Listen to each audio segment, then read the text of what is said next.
Hi guys! Another day, another J!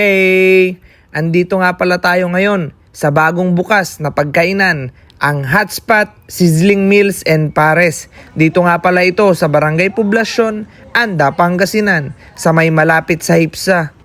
Tara, tikman natin ang kanilang masasarap na pagkain. At ito nga pala ang kanilang mga menu.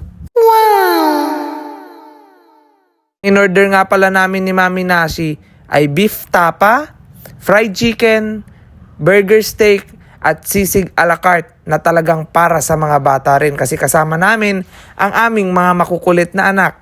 At dahil nandyan na nga ang aming mga in-order, tara, kain na. Sobrang sarap ng mga pagkain nila dito guys. At habang kami ay kumakain, napadaan nga itong kapartner natin sa serbisyo, Cobin Brian! Yun o.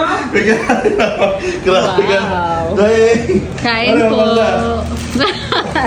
Boss, maraming salamat PJ Pantelis from Bray. Wow, may pa-previous na sardines. Sabi tayo. Diyan sa ano. Mars. Tingin. Sa'yo. Ayos. Kahit Bumili na ako ng parang. At tinuloy na namin ang kain namin. Talagang babalik-balikan ang pagkain dito sa sobrang sarap. Sulit na, masarap pa.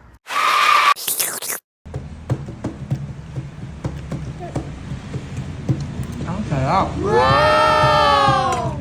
Grabe yung sisig a la carte nila guys. Hinahalo-halo ko lang, pero ako yung sumarap.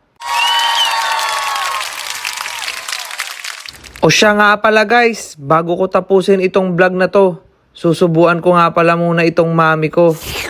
wow. Maraming salamat muli sa panunod ng aking vlog. Another day, another J. Another day, another G.